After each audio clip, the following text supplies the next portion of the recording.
বহরে প্রথমবারের মতো মার্সিডিজ বেঞ্জের নন এসি বাসের ধামাকা নিয়ে আসলো রাজশাহীর অন্যতম operator Ekota transport. Hello viewers, আসসালামু আলাইকুম। আজ এই নতুন ভিডিওতে আপনাদের সাথে শেয়ার করব একতা ট্রান্সপোর্টে বহরে যুক্ত হওয়া প্রথমবারের মতন মার্সিডিজ বেঞ্জের নন এসি বাসগুলো সম্পর্কে। সম্পূর্ণ ভিডিও জুড়ে আমি আপনাদের সাথে রয়েছি শামীম আলম। ঢাকা বগুড়া এবং ঢাকা রাজশাহী চাঁপাইনবাবগঞ্জ রুটের অন্যতম জনপ্রিয় operator Ekota transport. Ekota transport কিন্তু সম্প্রতি তাদের বহরে যুক্ত করে ফেলেছে 2 ইউনিট মার্সিডিজ বেঞ্জের নন এসি বাস। দেশে বর্তমান সময়ে তুলম জনপ্রিয় মার্সিডিজ বেঞ্জ OF1623RE মডেলের চেসিসের উপর নির্মাণ করা হয়েছে একতা ট্রান্সপোর্টের বহরে যুক্ত হওয়া এই 2 ইউনিট বাসকে, যেখানে এই মডেলের প্যারাবোলিক সাসপেনশন ভেরিয়েন্টের চেসিসের উপর নির্মাণ করা হয়েছে এই নতুন দুটি বাসকে, যেখানে ধারণা করা হচ্ছে যে এক ইউনিট বাস সার্ভিস প্রদান করবে ঢাকা বগুড়া রুটে এবং অন্য ইউনিট সার্ভিস প্রদান করবে ঢাকা রাজশাহী চাঁপাইনবাবগঞ্জ রুটে। Mercedes Benz OF1623RE parabolic suspension ভেরিয়েন্টের চেসিসের উপর অসাধারণ এই 2 ইউনিট বাসের বডি নির্মাণকারী প্রতিষ্ঠান দেশের Delco engineering workshop. Capsule body শেপের ব্যবহার করা হয়েছে বাসগুলোতে। তাছাড়া দুটি বাসের ফ্রন্টে কিন্তু একই ধরনের ফ্রন্টের ব্যবহার করা হয়েছে, যেটিকে নিউটেপ ফ্রন্ট হিসেবে ধরা যায়। তাছাড়া দুটি বাসের ব্যাকে কিন্তু ব্যবহার করা হয়েছে লাক্সানা ডিসকভার SA3 মডেলের বডি শেপের ব্যবহার, যেখানে কিন্তু জেড বাসের টেল লাইটের ব্যবহার করা হয়েছে এবং লাক্সানা বাসের অরিজিনাল বার লাইটের ব্যবহারও করা হয়েছে। ফ্রন্টে হ্যালোজেন এবং LED হেডলাইটের ব্যবহার করা হয়েছে। তাছাড়া একটি বাসে গোল্ডেন এবং রেড কালারের ব্যবহার করা হয়েছে এবং অন্য একটি বাসে কিন্তু ব্লু, সিলভার এবং গোল্ডেন কালারের ব্যবহার করা হয়েছে বাসটি পেইন্ট স্কিম হিসাবে। বাসটি front, back, side colour finishing এবং বডি অসাধারণ ফিনিশিংয়ের জন্য কিন্তু অবশ্যই প্রশংসার দাবিদার রাখে ডেলকো ইঞ্জিনিয়ারিং ওয়ার্কশপ। কিন্তু আমি মনে করি ডেলকো ইঞ্জিনিয়ারিং ওয়ার্কশপ এই বাসগুলোতে আরও ভালো মানের বডি ফিনিশিংয়ের কাজ করতে পারতো। তাছাড়া এই বাসটির ফ্রন্টের কাজও কিন্তু তারা অনেক সুন্দর করে করতে পারতো, যেখানে এই বাসটির ফ্রন্ট দেখলে কিন্তু অনেকেই বা লোকাল বাসের ফ্রন্ট হিসেবে আখ্যায়িত করবে। এই দুটি মার্সিডিজ বেঞ্জের বাস বহরে অ্যাড করার আগে কিন্তু একতা ট্রান্সপোর্টের কাছে সর্বোচ্চ নন এসি সেগমেন্টের জাপানি বাসের খেতাব ছিল।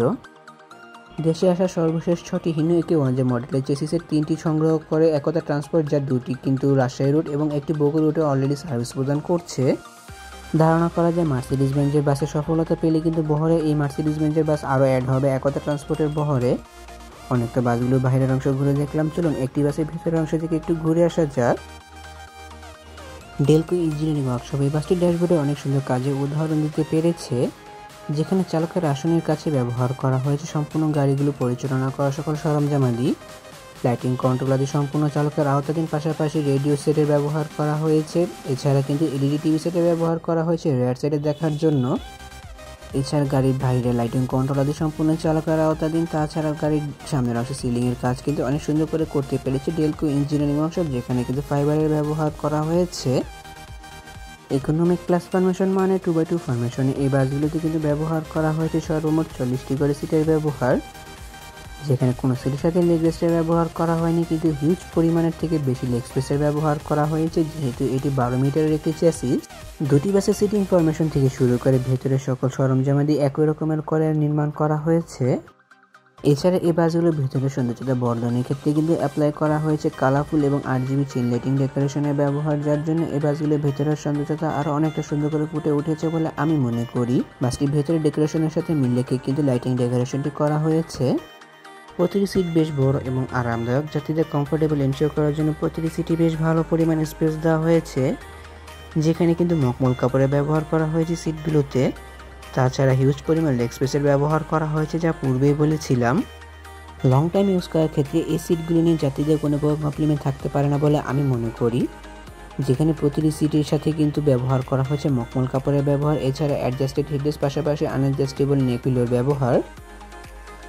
তাছাড়া প্রতিটি সিটের সাথে ব্যবহার করা হয়েছে আনঅ্যাডজাস্টেবল হ্যান্ডরেস্টের ব্যবহার। এছাড়া আরও ব্যবহার করা হয়েছে সিট ফোল্ডার ফুল সিস্টেম চাবির ব্যবহার, যা যাত্রী নিজের প্রয়োজন মোতাবেক ব্যবহার করে নিতে পারবে। তবে নন এসি বাসের ক্ষেত্রে কিন্তু আমি লেদারের সিটগুলোকে বেশি প্রেফার করে থাকি। প্রতিটি সামনের সিট থেকে পিছনের সিটের ডিস্টেন্স বেশ ভালো মাপে রাখা হয়েছে এবং পায়ের কাছে ব্যবহার করা হয়েছে লেগ হ্যাঙ্গারের ব্যবহার পা মেলে বসার জন্য। পাশাপাশি হিউজ পরিমাণ লেগ স্পেসও রয়েছে। চিপস স্ন্যাক্স ক্যারি করার জন্য নেটের ঝুড়ির ব্যবহার করা হয়েছে। দুটি বাসের প্রতিটি সিটের সাথে এই একই ধরনের সুযোগ সুবিধাগুলো ব্যবহার করা হয়েছে, কিন্তু প্রতিটি সিটের মাথার উপর রিডিং লাইটস এবং AC কন্ট্রোলারের ব্যবহার করা হয়েছে, যা যাত্রী নিজের প্রয়োজন মোতাবেক ব্যবহার করে নিতে পারবেন। নন এসি বাসে AC কন্ট্রোলারের ব্যবহার করা হয় সৌন্দর্যতা বর্ধনের জন্য। একতা ট্রান্সপোর্টে ভরে যুক্ত হওয়া দুটি মার্সিডিজ বেঞ্জের বাস কোন রুটে সার্ভিস প্রদান করবে তা পার্মানেন্টলি ফিক্স করা না হলে ধারণা করা হচ্ছে যে সিলভার কালারের বাসটি ঢাকা থেকে রাজশাহী চাঁপাইনবাবগঞ্জ রুটে সার্ভিস প্রদান করবে।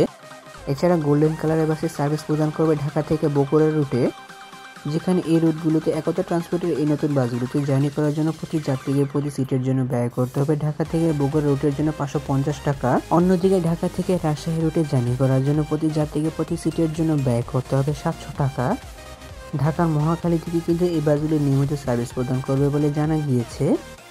বাসগুলো পেটি কাজের জন্য অবশ্যই প্রশংসার দাবিদার রাখে ডেলকো ইঞ্জিনিয়ারিং ওয়ার্কশপ। তবে আমি মনে করি যে এই বাসগুলো ফ্রন্টের কাজ কিন্তু তারা আরও অনেক সুন্দর করে করতে পারতো।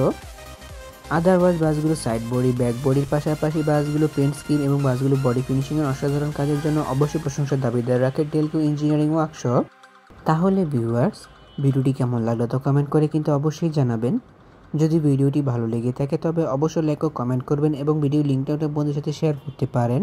এছাড়া অসংখ্য ধন্যবাদ জানাই একতা ট্রান্সপোর্ট কর্তৃপক্ষকে আমার কাছে সুন্দর ভিডিও কভারেজে ইনভাইট করে রেনকন ট্রাকস অ্যান্ড বাসেস বাংলাদেশের সার্ভিস সেন্টারের গ্রাউন্ডে এত সুন্দর ভিডিও কভারেজ করতে দেওয়ার সুযোগ করে দেওয়ার জন্য।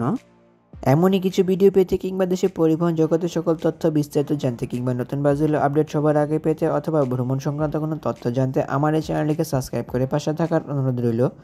খুব শীঘ্রই ফিরছি নতুন কোনো ভিডিও নিয়ে, সেই প্রত্যাশা আজকের ভিডিও এখানে শেষ করছি। আল্লাহ হাফেজ।